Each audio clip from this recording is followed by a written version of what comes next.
Hello friends, welcome to Sreesan's art and kitchen. எல்லோரும் எப்படி இருக்கீங்க ஃப்ரெண்ட்ஸ்? நல்லா இருக்கீங்களா? கண்டிப்பாக எல்லோரும் நல்லா இருப்பீங்க அப்படின்னு நான் நம்புகிறேன் ஃப்ரெண்ட்ஸ். நம்ம சேனல் வீடியோவை தொடர்ந்து பார்த்துக்கிட்டு வரவங்களுக்கு, நம்ம சேனலை புதுசாக சப்ஸ்கிரைப் பண்ணிட்டு இருக்கிறவங்களுக்கு என்னுடைய மனமார்ந்த நன்றிகள். நம்ம சேனல் வீடியோவை பார்க்குறீங்க அப்படின்னாக்கா ப்ளீஸ் சப்ஸ்கிரைப் பண்ணிக்கோங்க. அப்படியே அந்த பெல் ஐக்கானே கிளிக் பண்ணிக்கோங்க. அப்போ தான் நான் போடுற வீடியோஸ் எல்லாமே உங்களுக்கு நோட்டிஃபிகேஷனில் வரும். இந்த வீடியோ உங்களுக்கு எதை பற்றி ஷேர் பண்ணியிருக்கேன்னா, என்னுடைய தைப்பூச வழிபாடு வீடியோ தாங்க இது. தைப்பூசத்தன்னைக்கு என்னுடைய பூஜை ரொட்டீன், அப்புறம் என்ன நிவேதனம் பண்ணினேன் சுவாமிக்கு, அதுக்கப்புறம் நான் எந்த கோவிலுக்கு போயிட்டு வந்தேன், இது மாதிரி சின்ன சின்ன இன்ஃபர்மேஷன் தான் உங்களுக்கு நான் ஷேர் பண்ணியிருக்கேன். அது மட்டும் இல்லைங்க, அன்றைக்கி நான் வந்து வேல் இல்லாமல் நான் எப்படி வேல் வழிபாடு பண்ணினேன் அப்படிங்கிறதையும் உங்களுக்கு நான் கொடுத்துருக்கேன். கண்டிப்பாக வேல் இல்லாமல் இருக்கிறவங்க எப்படி நம்ம வேல் வழிபாடு பண்ணணும் அப்படின்னு யோசிக்கிறவங்களுக்கு ரொம்ப நல்ல யூஸ்ஃபுல்லாக இருக்கும். நீங்கள் தைப்பூசத்துக்கு மட்டும்தான் இந்த வேல் வழிபாடு பண்ணணும் அப்படிங்கிறது கிடையாது, மற்ற நாள்லையும் நம்ம பண்ணலாம். அதையும் நான் உங்களுக்கு ஷேர் பண்ணியிருக்கேன். கண்டிப்பாக இந்த வீடியோ உங்களுக்கு பிடிச்சிருக்கும் அப்படின்னு நான் நினைக்கிறேன். உங்களுக்கு இந்த வீடியோ வந்து ரொம்ப லென்த்தாக இருக்கும். அப்படி உங்களுக்கு பார்க்க விருப்பம் இருந்தால் பாருங்கள், அப்படி இல்லை அப்படிங்கிறவங்க ஸ்கிப் பண்ணிக்கலாம். வாங்க வீடியோக்குள்ளே போகலாம். ஜனவரி 25 அது வந்து வியாழக்கிழமையில் தைப்பூசம் வந்ததுனால நம்ம வந்து எப்போவுமே பூஜை, அதாவது குபேர பூஜை பண்ணுறதுக்கு, பாபாவுக்கு பூஜை பண்ணுறதுக்கு இப்படி ரொம்ப ஸ்பெஷலாக போகும் அன்னைக்கு டே. அன்னைக்கு வந்து நான் வந்து ஈவினிங் தான் கோவிலுக்கு போகலாம் அப்படின்னு சொல்லிட்டு பிளான் பண்ணியிருந்தேன். சடனாக வந்து ஹஸ்பண்ட் வந்து ஈவினிங் வந்து மீட்டிங் இருக்குது, வேலை இருக்குது, லேட்டாக ஆகும் வரத்துக்கு அப்படின்னு சொன்னதுனால நம்ம மார்னிங்கே போயிட்டு வந்துடலான்னு சொன்னேன்னு எனக்கு ரொம்ப ரொம்ப ஹாப்பியாக போச்சுங்க. அதனால் என்ன பண்ணினேன், நான் வந்து தேர்ஸ்டே மார்னிங் வந்து பூஜை பாத்திரம்லாம் தேய்ச்சிட்டு பொறுமையாக நம்ம சாமி கும்பிடலாம் அப்படின்ற ஒரு பிளானில் இருந்தேன்.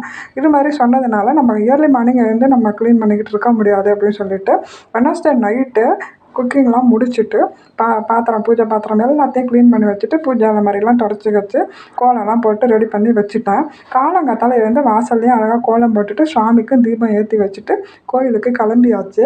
வந்து தான் வீட்டில் சுவாமிக்கு நிவேதனம் பண்ணிவிட்டு அதுக்கப்புறம் நம்ம வந்து பூஜையும் செய்யணும். நான் வந்து எங்கள் வீட்டுக்கு பக்கத்தில் இருக்கிற குமரன் குன்றம் முருகர் கோவிலுக்கு தான் போனேன். இந்த கோவில் வந்து எனக்கு வந்து ரொம்ப ரொம்ப ஃபேவரட்டான டெம்பிளுங்க. நான் எது வேண்டிக்கிட்டு இந்த முருகப்பெருமான்கிட்ட நான் வந்து கோரிக்கை வச்சாலுமே அது வந்து நல்ல முறையில் நடக்கும். அது வந்து ஒரு சில விஷயங்கள் வந்து ரொம்ப டிலே ஆகும், அதை பற்றிலாம் நான் கவலையே பட மாட்டேன். நான் போய் கேட்டுக்கிட்டே இருப்பேன். எனக்கு எப்போ நடத்தி கொடுப்பியோ நடத்தி கொடு அப்படின்ற மாதிரி ஒரு வேண்டுதலை வச்சுடுவேன்னு வச்சுக்கோங்களேன். கண்டிப்பாக அது ஒரு நாள் கூடிய சீக்கிரமே அது வந்து நிச்சயமாக நல்ல முறையில் நடைபெறும். அதாவது லேட்டாக வந்தாலும் லேட்டஸ்ட்டாக இருக்கும்னு சொல்லுவாங்க இல்லைங்களா, அந்த மாதிரி வந்து ரொம்ப சிறப்பாக நடத்தி காட்டுவார் அந்த முருகப்பெருமான். இந்த முருகப்பெருமானை வந்து எனக்கு ரொம்ப ரொம்ப பிடிக்குங்க. இவர் வந்து எப்படி சுவாமி மலையில் வந்து முருகன் இருக்கார், தந்தைக்கு உபதேசம் பண்ணினார், அது மாதிரி சிவனோட சன்னதி வந்து பாதி படி ஏறும்போது இருக்கும், அதுக்கப்புறம் தான் முருகருடைய சன்னதி வரும். இது வந்து மலை மேலே இருக்கிற ஒரு கோவில். இந்த கோவில் வந்து எங்கே இருக்குது அப்படின்னு குரோம்பேட்டையிலேருந்து ஹஸ்தினாபுரம் போகிற வழியில் தாங்க இருக்குது இந்த குமரங்குன்றம். இந்த கோவிலை பற்றி வேறு டீட்டெயில் வீடியோ அப்புறமா உங்களுக்கு நான் ஷேர் பண்ணுறேன். இப்போ வந்து இந்த கோவிலுக்கு நம்ம போயாச்சு. முதல்ல வந்து சிவபெருமானை தரிசனம் பண்ணிவிட்டு அதுக்கப்புறம் முருகப்பெருமானை போயிட்டு பார்க்கணும். இந்த கோவிலோட ஒரு ஸ்பெஷாலிட்டி என்ன அப்படின்னாக்கா, முருகருக்கு வந்து வாகனம் வந்து யானையாக தான் இருக்கும், மயில் கிடையாது. ஓகே, நம்ம இப்போ கோவிலுக்குள்ளே போகிறோம். போயிட்டு நம்ம சுவாமி தரிசனம் பண்ணிவிட்டு வந்துடலாம். நல்லா முருகப்பெருமான் வந்து தங்க கவசத்தில் ராஜ அலங்காரத்தில் ரொம்ப அம்சமாக இருந்தாருங்க. அப்படியே கண் குளிர பார்த்துக்கிட்டு இருக்கலாம், அப்படி ஒரு அலங்காரம். அவ்வளவு மனசுக்கு ஒரு நிம்மதியாக, பார்க்குறதுக்கு அவ்வளோ ஒரு பூரிப்பாக இருந்தது. அங்கே ஒரு சுவாரஸ்யமான விஷயம் நடந்தது, அதையும் என்ன அப்படிங்கிறத நான் சொல்கிறேன். சுவாமிக்கு அர்ச்சனைலாம் பண்ணிவிட்டு தீப ஆராத்தி காட்டினாங்க. தீப ஆராத்தி எடுக்கிறதுக்காக எல்லோரையும் லைனில் வர சொன்னாங்க. அப்படி லைனில் போய்கிட்டு இருக்கும்போது ஒவ்வொருத்தராக தீப ஆராத்தி எடுத்தால் விபூதி பிரசாதம் கொடுத்துக்கிட்டு இருந்தாங்க. அப்போ வந்து எல்லோரும் வாங்கிக்கிட்டே இருந்தாங்க. நான் கொஞ்ச நேரம் நின்று சாமியை பார்த்துக்கிட்டு ஏதோ மனசில் நினச்சிக்கிட்டே இருந்தேன். அப்போன்னு பார்த்தீங்க அப்படின்னாக்கா அரளிப்பூ அப்படியே சுவாமிக்கிட்டேருந்து நடுவி கீழே விழுந்ததுங்க. அப்போ நானும் பின்னாடி 2-3 பேர் இருந்தாங்க, எனக்கு ஆப்போசிட்டில் 2-3 பெரியவங்க இருந்தாங்க. பார்த்தோன்னா முருகா அப்படின்னு சத்தம் போட்டாங்க. ரொம்ப ஒரு மாதிரி உடம்பு சிலுக்கிற மாதிரி ஆயிடுச்சு. சரி, ஓகே, எதுவாக இருந்தாலும் கடவுள் வந்து எதுக்கும் நமக்கு ப்ளஸ் பண்ணுறாரு அப்படின்னு சொல்லிட்டு நினச்சிக்கிட்டு வந்துட்டேன். படி இறங்கி வந்தோன்னே அங்கே வந்து அன்னதானம் கொடுத்துக்கிட்டு இருந்தாங்க. அங்கே வந்து பிரசாதம் வந்து வாங்கிக்கிட்டு அப்படியே அங்கே காவடி எல்லோரும் எடுக்கிறதுக்கு ரெடி பண்ணிக்கிட்டு இருந்தாங்க. அதை கொஞ்சம் நேரம் பார்த்துட்டு வந்தேன். வீட்டுக்கு வந்துட்டு சாமிக்கு நிவேதனத்துக்கு எல்லாமே ரெடி பண்ணியாச்சு. சாதம், சாம்பார், காய் வச்சுருந்தேன், உருளைக்கிழங்கு பொரியல் செஞ்சுட்டு பால் பாயாசம் பண்ணியிருந்தேன். இது வந்து ஜவ்வரிசி சேமியா போட்டு பால் பாயாசம் செஞ்சுட்டு பருப்பு எடுத்து வச்சுருந்தேன். அப்படியே வடை செஞ்சுருந்தேங்க நான், உளுந்து வடையும் அப்புறம் வந்து பானகம், நீர்மோர் இது எல்லாமே ரெடி பண்ணியிருந்தேன். பானகம், நீர்மோர், பஞ்சாமிர்தம் இது எல்லாமே ரெடி பண்ணி வச்சுருந்தேன். பஞ்சாமிர்தத்துக்கு வந்து நல்லா வாழைப்பழத்தை மசிச்சுட்டு தேன் கொஞ்சம் கற்கண்டு போட்டுட்டு நம்மக்கிட்ட அந்த பேரிச்சம்பழம் இருக்குது அப்படின்னாக்கா அதையும் சேர்த்துங்க அப்படின்னாக்கா ரொம்ப நல்லா இருக்கும்.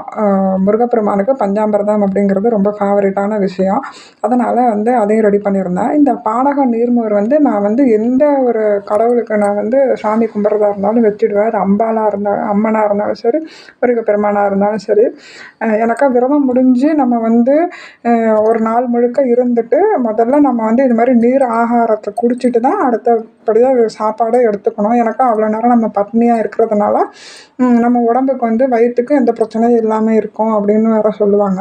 அதனால் நம்ம விரதத்தை முடிக்கிறதுக்கு ஒரு நீராகாரம் அப்படின்னு சொன்னாக்கா இது பானகமும் நீர்மோரும் அப்படின்ட்டு சொல்லியிருக்காங்க. அதனால் நான் அதை அப்படியே ரெகுலராக செஞ்சுக்கிட்டு இருக்கேன். அவ்வளோதான், பாத்திரம்லாம் தேய்ச்சி வச்சுட்டு எல்லாம் பண்ணிவிட்டு இப்போ வந்து சாமிக்கு பூஜை பண்ணுறதுக்கு போயிட வேண்டியது தான். காலையிலேயே சாமிக்கு வந்து நான் எப்போவுமே ஏற்றுற 3 தீபத்தை ஏற்றி வச்சுட்டேன். அதுக்கப்புறம் வந்து நம்ம அந்த குத்து விளக்கு, முருகப்பெருமானுக்கு ஏற்ற வேண்டிய வெற்றிலை தீபம் எல்லாமே ரெடி பண்ணி வைக்கணும்.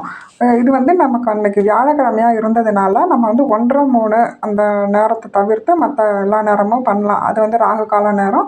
காலையில் வந்து யமகண்டம் முடிஞ்சிடும் 6 to 7:30. அதனால் நான் வந்து கோவிலுக்கு போயிட்டு வந்துட்டு பிரசாதம்லாம் ரெடி பண்ணிவிட்டு நான் பூஜை பண்ணி ஸ்டார்ட் பண்ணுறதுக்கு எனக்கு வந்து அதாவது பூஜையை முடிக்கிறதுக்கு எனக்கு 3 மணிக்கிட்ட ஆகிடுச்சு. அதுக்கப்புறம் தான் நான் வந்து சாமிக்கு நிவேதனம் பண்ணி காக்காவுக்கு சாப்பாடு வச்சுட்டு சாப்பிட்டேன். ஏன் அவ்வளோ நேரம் எடுத்தது அப்படின்னாக்கா அன்றைக்கி வந்து பௌர்ணமி தினம். பௌர்ணமி தினம் வந்து நம்ம வீட்டு குலதெய்வத்துக்கும் வழிபாடு பண்ணுறது அப்படிங்கிறது ரொம்ப ரொம்ப நல்லது.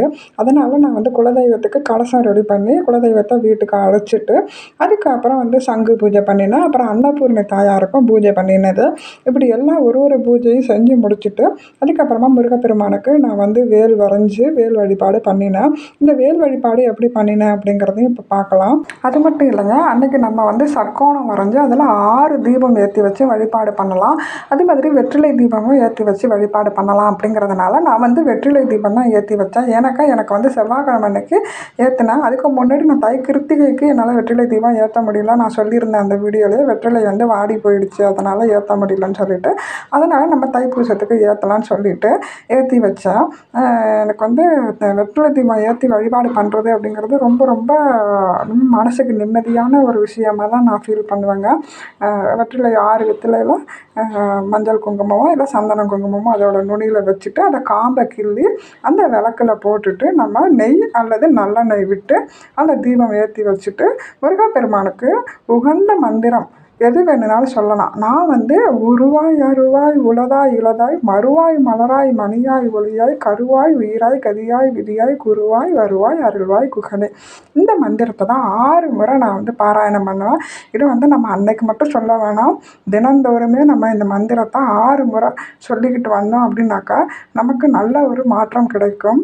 அதே மாதிரி நம்ம இப்போ வெளியில் கிளம்பி போகிறோம் அப்படின்னாக்கா இந்த மந்திரத்தை நம்ம 6 முறை சொல்லிட்டு கிளம்பினா ரொம்ப நல்லது. ஏன்னாக்கா நமக்கு விபத்தோ இல்லை வாகன விபத்தோ ஏற்படாமல் முருகப்பெருமான் காத்தருள்வார் அப்படின்னு ஒரு நம்பிக்கையான விஷயங்க. அது நம்பிக்கை இருக்கிறவங்க கண்டிப்பாக ஃபாலோ பண்ணுங்கள். இப்போது நீங்கள் இருக்கீங்க, உங்கள் ஹஸ்பண்ட் சொல்கிறத கேட்க மாட்டாங்க, சொல்ல மாட்டாங்கன்னா நீங்கள் வந்து சொல்லுங்கள் மனசுக்குள்ளே. நீங்கள் வந்து இப்போ அவங்க கிளம்புறாங்க அப்படின்னாக்கா மனசுக்குள்ளே நீங்கள் சொல்லிக்கோங்க.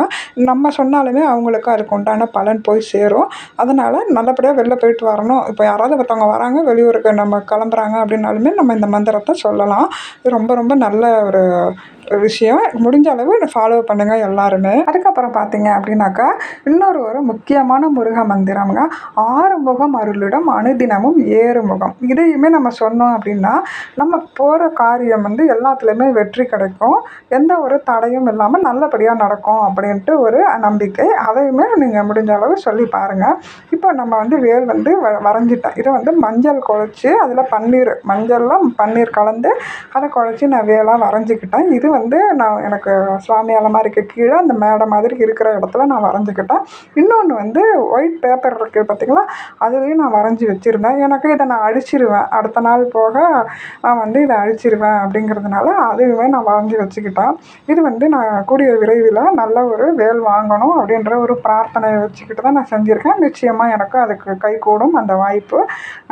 எதுவாக இருந்தாலுமே நான் வந்து சாமிக்கு வந்து பூ போட்டு பார்த்துட்டு எப்போ வாங்கணும் என்ன அப்படிங்கிறத நான் வந்து செய்வேன். அது என்னுடைய நம்பிக்கையும் கூட. இப்போ நம்ம இந்த வேல் வரைஞ்சிட்டு ஒரு எலுமிச்சம்பழத்தை எடுத்து மேலே வச்சாச்சு. அடுத்தபடியாக அந்த A4 ஷீட்லேயும் மஞ்சளில் வேல் வரைஞ்சிட்டேன். இதுக்கும் வந்து நான் வந்து விபூதி பட்டை போட்டுட்டு குங்குமமெல்லாம் வச்சுட்டு பூ போட்டு அலங்காரம் பண்ணிட்டேன். இதுக்கு நான் வந்து வேல் மந்திரமும் படிச்சுட்டேன், வேல் விருத்தம் படித்தேன். அதுக்கப்புறம் பார்த்தீங்க அப்படின்னாக்கா வேல்மாறல் பதிகமும் படித்தேன். இதெல்லாம் படிக்கிறதுக்கு கொஞ்சம் டைம் எடுக்கும். எனக்கு பொறுமையாக உட்காந்து நம்ம படிக்கணும். எனக்கு அந்தளவுக்கு எனக்கு மனப்பாடம் ஆகலை அப்படிங்கிறதுனால கொஞ்சம் பொறுமையாக படித்தேன். ஆனால் எனக்கு இந்த வேல் மந்திரம் வந்து எனக்கு ரொம்ப நல்ல மனப்பாடமாக இருக்கும். அதனால் அதை மட்டும் நான் கிடுகிடுன்னு சொன்னேன். அது வந்து நம்ம வந்து 11 தடவையோ இல்லை 27 தடவையோ சொன்னது ரொம்ப நல்லது. அது வந்து பாம்பன் சுவாமிகள் பாடினது. இந்த வேல் மந்திரத்தை வந்து சஸ்திர பந்தம் அப்படின்னு சொல்லுவாங்கங்க.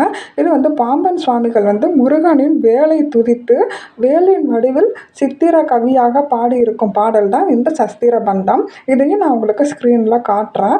இதை வந்து பாராயணம் செஞ்சாக்க நமக்கு வந்து அது வந்து நமக்கு வந்து ஒரு கவசமாக இருந்து நம்மளை காக்கும் அப்படின்னு சொல்லியிருக்காங்க. அது மட்டும் இல்லைங்க, நம்மளுடைய எதிர்மறை எண்ணங்களை அழித்து நேர்மறை எண்ணங்களை உருவாக்கும் ஆற்றல் வந்து இந்த சஸ்திர பந்தத்துக்கு உண்டு அப்படின்னு பெரியார்கள் சொன்னது தாங்க இது. இந்த சஸ்திர பந்தம் படிக்கிறது அப்படிங்கிறது நம்மளுடைய உடல்நிலை ஏதாவது சரியில்லாமல் இருக்கிறதுக்கும், தொழில் முன்னேற்றத்துக்கும், கடன் தொல்லையிலிருந்து விடுபடுவதற்கு, கல்வியில் சிறந்து விளங்குவதற்கு, இது எல்லாத்துக்குமே இது வந்து இந்த சஸ்திர பந்தம் வந்து வேலாக இருந்து நம்மளுடைய கவசமாக நம்மளை பாதுகாக்கும் அப்படிங்கிறது தான் இது முழுக்க முழுக்க நம்பிக்கையான ஒரு விஷயம்.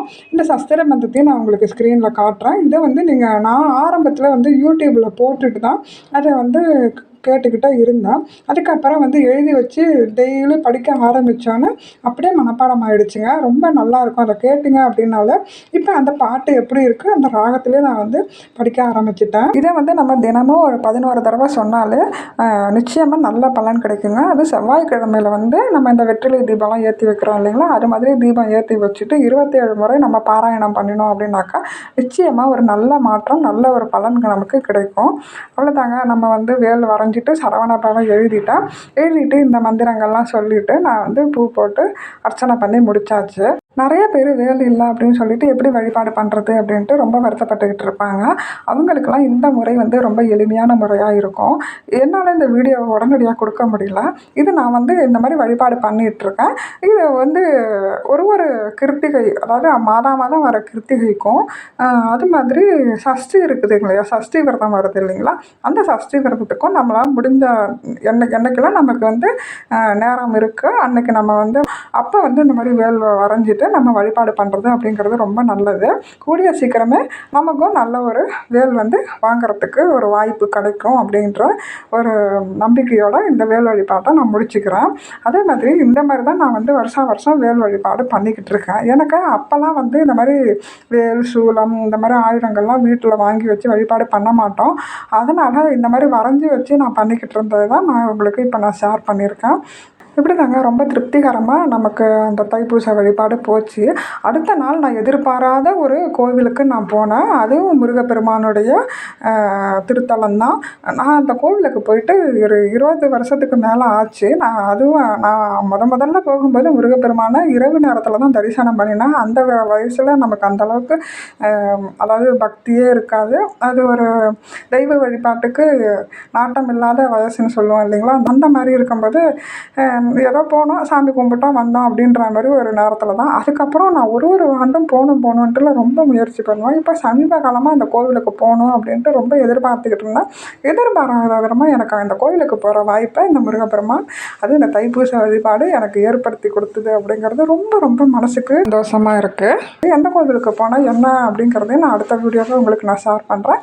அவ்வளோதாங்க. என்னோடய பூஜையை ரொம்ப சிறப்பாக முடிச்சுட்டு நிவேதனத்துக்கு வாழை இலை போட்டுட்டு அதில் சாப்பாடு சாப்பாடுலாம் எடுத்து பரிமாறிட்டு பானகம், நீர்மோர், பஞ்சாமிர்தம், பாயசம், சாதம் எல்லாமே வச்சாச்சு. தீப ஆராத்தி காட்டிட்டு வீடு முழுக்கையும் எல்லா தூபத்தையும் காட்டிட்டு என்னுடைய பூஜையை ரொம்ப ரொம்ப மனசுக்கு நிம்மதியாகவும் மன நிறைவோடையும் நான் அன்றைக்கி முடிச்சுக்கிட்டேன். அன்றைக்கி பௌர்ணமியாக இருந்ததுனால அன்றைக்கி ஈவினிங் வந்து நான் வந்து சந்திரனையும் தரிசனம் பண்ணினேன். இது தைப்பூசத்துக்கு மட்டும் இல்லைங்க, ஒரு பௌர்ணமிக்குமே நம்ம வந்து சந்திரனை தரிசனம் பண்ணுறது அப்படிங்கிறது இந்த பிரபஞ்சத்தோட சக்தியை நம்ம வந்து இழுத்துக்கிற மாதிரி ஒரு பாசிட்டிவ் வைப்ரேஷனை நமக்கு கொண்டு வந்து கொடுக்கும். சந்திர தரிசனம் பண்ணுறது அப்படிங்கிறது ரொம்ப விசேஷமான ஒன்று. நீங்களும் உங்கள் வீட்டில் தைப்பூசத்துக்கு ரொம்ப சிறப்பாக வழிபாடு பண்ணியிருப்பீங்க. நீங்கள் உங்கள் தைப்பூச வழிபாடை எப்படி பண்ணினீங்க அப்படிங்கிறதையும் கண்டிப்பாக கமெண்ட்டில் எனக்கு சொல்லுங்கள் ஃப்ரெண்ட்ஸ். இவ்வளவு நேரம் இந்த வீடியோவை பொறுமையாக பார்த்துக்கிட்டு இருந்தால் உங்கள் எல்லாருக்குமே என்னுடைய மனமார்ந்த நன்றிகளை நான் தெரிவிச்சுக்கிறேன். புதுசாக பார்க்குறீங்க அப்படின்னாக்கா மறக்காமல் சப்ஸ்கிரைப் பண்ணிக்கோங்க, அப்படியே அந்த பெல் ஐக்கானை கிளிக் பண்ணிக்கோங்க. அது மட்டும் இல்லைங்க, இந்த வீடியோ மூலமாக உங்களுக்கு ஏதாவது ஒரு பயனுள்ள தகவல் நான் கொடுத்துருப்பேன் அப்படின்னு நான் நினைக்கிறேன். இந்த வீடியோ பதிவு உங்களுக்கு பிடிச்சிருக்குது அப்படின்னாக்கா மறக்காமல் லைக் பண்ணுங்கள், உங்களோட ஃப்ரெண்ட்ஸ் அண்ட் ஃபேமிலிக்கு என்னோடய வீடியோவை ஷேர் பண்ணுங்கள். அடுத்த இன்ட்ரெஸ்டிங்கான வீடியோவில் உங்களை நான் மீட் பண்ணுறேன். அது வரைக்கும் நன்றி, வணக்கம்.